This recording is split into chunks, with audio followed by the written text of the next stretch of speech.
So let's talk about one of the most pivotal roles in any large organization, the Chief Audit Executive, or what we all call the CAE.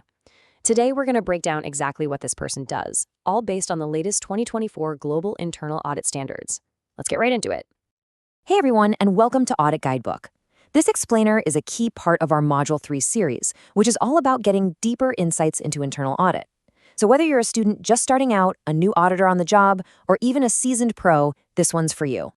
So first things first, what exactly is a Chief Audit Executive? Well, the easiest way to think about it is they are the captain of the internal audit ship. They're the top dog, the one in charge of the entire function, making sure it provides independent assurance and really solid advice to the organization. Here's a quick look at our roadmap for today. We're going to start with where the CAE sits in the organization, then get into how they govern the function.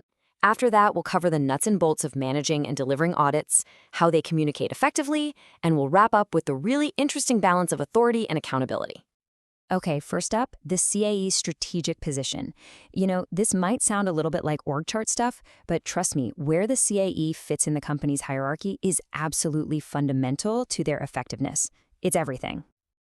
Now, this slide gets to the secret sauce of the CAE's independence. It's all about this dual reporting structure. See, on one hand, they report functionally to the board. This is their direct, unfiltered line to the top, which is crucial for independence. Then, on the other hand, they have an administrative reporting line to senior management for, day-to-day stuff.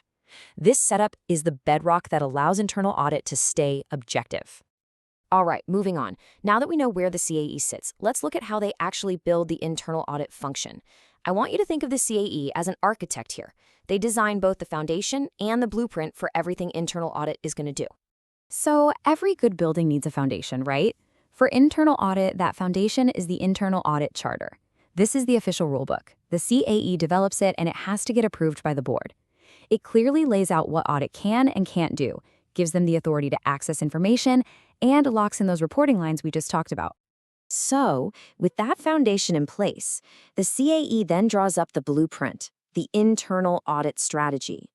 And this isn't just about what we're auditing this year. It's a forward-looking plan that aligns with the big picture company goals. It considers the organization's risk appetite, how much risk it's willing to accept, and it makes sure the team has the tech and the skills for the future.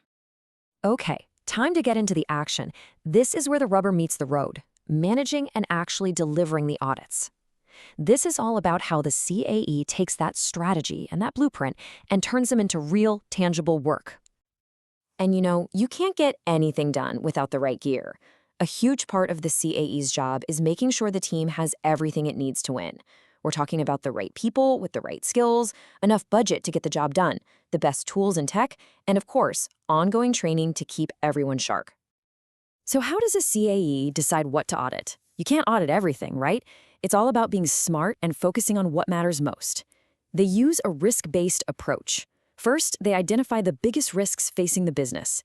Then they get input from key leaders. And from that, they build the annual audit plan, which, you guessed it, goes to the board for approval. Now, during an actual audit, the CAE acts as the ultimate quality control. They might not be in the weeds of every single test, but they are absolutely accountable for the end product. They make sure every engagement is planned right, supervised properly, and that every conclusion is backed up by solid evidence, all in line with the global standards.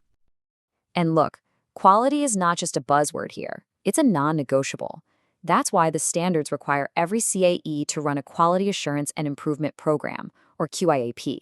It's basically a system for checking their own work, making sure they're sticking to the standards, and always looking for ways to get better. They even have to bring in an outside reviewer every 5 years just to keep things honest. Okay, so finding problems is one thing, but getting them actually fixed, that's a whole different ballgame. And that's where our next topic, communicating with impact, is so incredibly important. This is how the CAE turns all those findings into real positive change. So what are they actually telling the board? Well, it's the high-stakes stuff. Things like how the audit plan is progressing, any major findings or high-risk issues they've uncovered, and they'll flag emerging risks too. They also have to report on their own quality program and, critically, raise their hand if they're facing any resource issues or threats to their independence. No sugarcoating allowed. But it's not just about reporting up to the board. The CAE is like a central hub, constantly talking and collaborating with a whole network of people: executive management, risk and compliance teams, the external auditors, and folks out in the business units. It's this network of relationships that helps make the whole organization stronger. This brings us to our final section, and it really ties everything together. We're going to talk about the two sides of the CAE coin: authority and accountability. This is what gives the role its real teeth, and also its purpose. I mean, think about it. How can you audit what you can't see? You can't. That's why the CAE is granted some serious authority, all laid out in that charter. They get full, unrestricted access to records, people, and property. They have that direct line to the board, and they have the power to put their resources where the biggest risks are. But that authority isn't a blank check. With great power comes great responsibility, right? The CAO is ultimately on the hook for the quality and integrity of the entire internal audit program. They are accountable for following the standards, staying objective, adding real value with their insights, and always reporting truthfully. So you can really see the balance here, can't you? It's authority on one side and accountability on the other. And it's this delicate balance that empowers the CAE to be so much more than just a watchdog. It enables them to become a true partner, someone who really helps to safeguard and enhance the entire organization. And that's our look at the roles and responsibilities of the CAE. I really hope this was a helpful breakdown for you. Thanks so much for joining me on this Audit Guidebook Explainer. Hey, if you got some value out of this, do me a favor and hit that like button, and be sure to subscribe so you don't miss out on more content designed to help you on your professional journey. There's plenty more to explore on the channel. Always remember the Audit Guidebook motto: learn, apply, and advance. Thanks for watching, and I'll see you in the next one.